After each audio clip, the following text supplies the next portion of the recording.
Hello, I'm the Nostalgia Critic. I remembered, so you don't have to. Okay, obviously I'm not the Nostalgia Critic. I'm Cole. There are a few differences between us. The main one being that he talks movies while I talk comics. Another difference, worth mentioning perhaps, is that he's, at the moment, a little more popular than I am. And why is this? Well, because he has a catchphrase. And I really felt like doing a catchphrase, and I couldn't come up with one.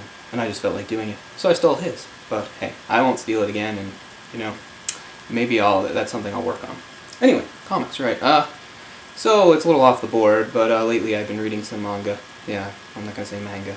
Maybe that's what you're supposed to say. But anyway, and I decided to sort of go to the all-time great. I mentioned before, I think way back in my intro, Osamu Tezuka. And if you don't know who he is, get your head on straight. And, actually, even if you don't know the name, you probably know him. Most notably known, nice, for creating the character Astro Boy, or as he's known in Japan, Adam, Mighty Adam. But I'm sure many of you, I hope all of you, have heard of Astro Boy in some capacity. Like a lot of people my age, I was aware of Astro Boy when I was a little kid because of the second Astro Boy cartoon anime that came out in the early 80s, which I watched a lot and really liked. And then, as I got older, forgot about the sort of stuff, didn't link, it wasn't until I was probably into my teens that, in the late 90s, there was sort of more of an anime boom over here in North America where I started finding things out.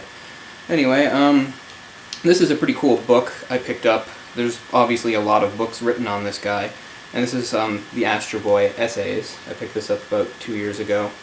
It's by Frederick L. Schott, it's a German name, sorry, but anyway, a guy that was actually quite close friends with Osamu Tezuka and got to know him really well.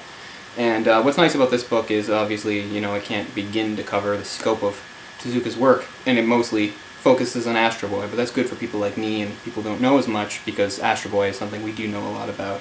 Anyway, it's a really great book. I recommend it to anybody who's a fan of manga, because, manga begins and ends with this guy. This guy was the Walt Disney of Japan, and maybe even more.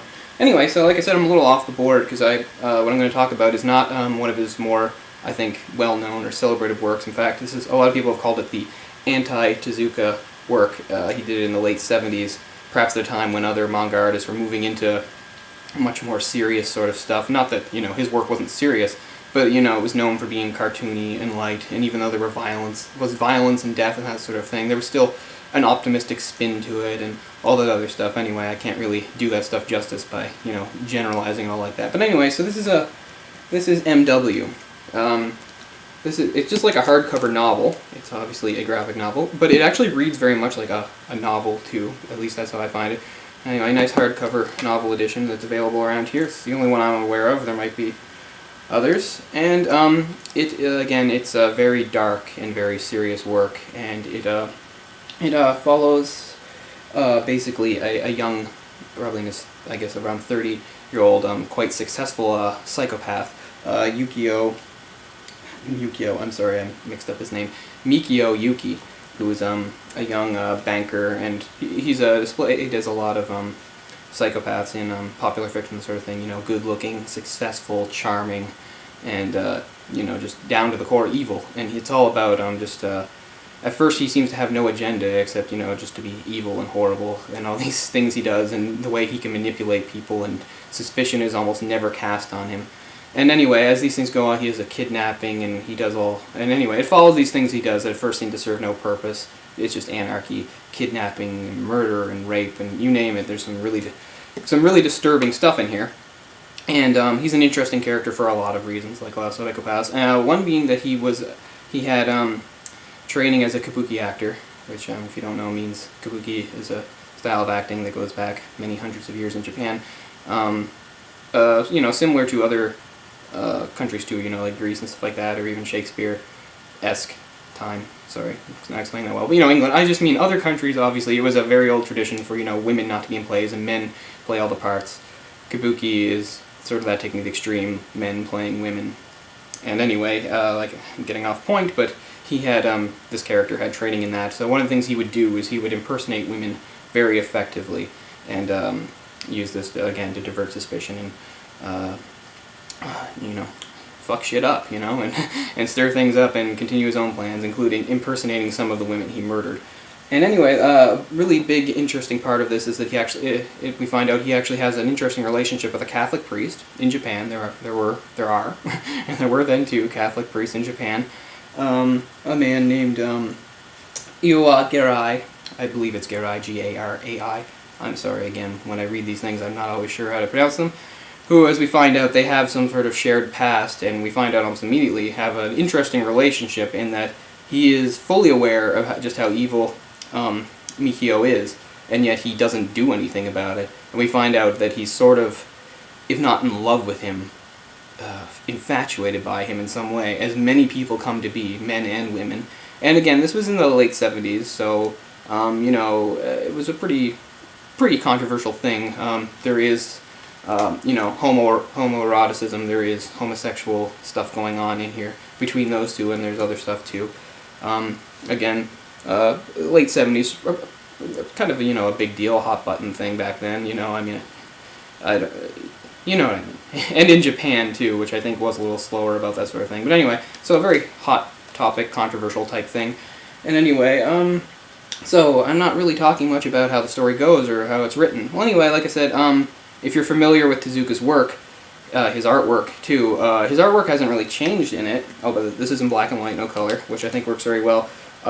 Characters are still very cartoony looking. I'm sorry if that's, I don't mean that in any derogatory way. I just mean if you're used to seeing Astro Boy and things like that, art's kind of the same way, and it can be sort of jarring in some ways because, you know, you're seeing some very horrible things going on, some very serious things, including rape, and, you know, and most of the characters, like I said, they aren't too cartoony, but you still run across the odd character with really exaggerated features, a very large nose or something like that. Not so much like as an Astro Boy, but still, you see it there a bit.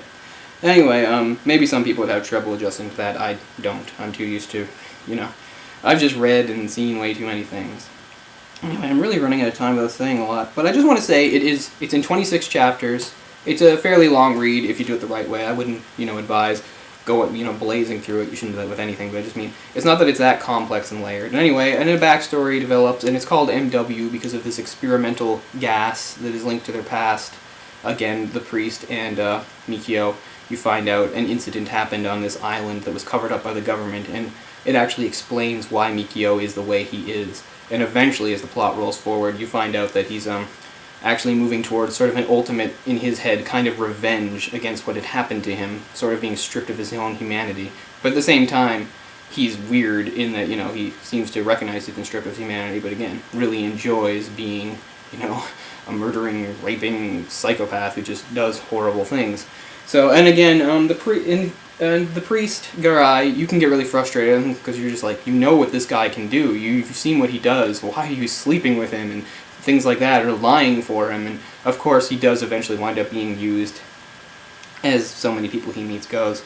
Like I said, the main issues you can take away from this is that it was Osamu Tezuka being dark and maybe in more obvious ways, because I'm not saying he never touched on issues before, because God knows he did in other work, but I mean in a more obvious, direct route, looking at some issues, things like homosexuality, I suppose, I guess homosexuality, bisexuality, whatever you want to call it, you know, not what was considered the norm then anyway. There's some stuff perhaps about how Japanese people, especially of his generation, one thing if you don't know about him is that he was very affected by World War II, and this made a lot of anti-war stuff come out in his work, like for many Japanese people, especially of that age group, you know, being a kid in the 40s. And so there's a little bit about, a little nod to the extended U.S. presence, military-wise, in Japan and around there. And anyway, that's all I really got on that, I guess.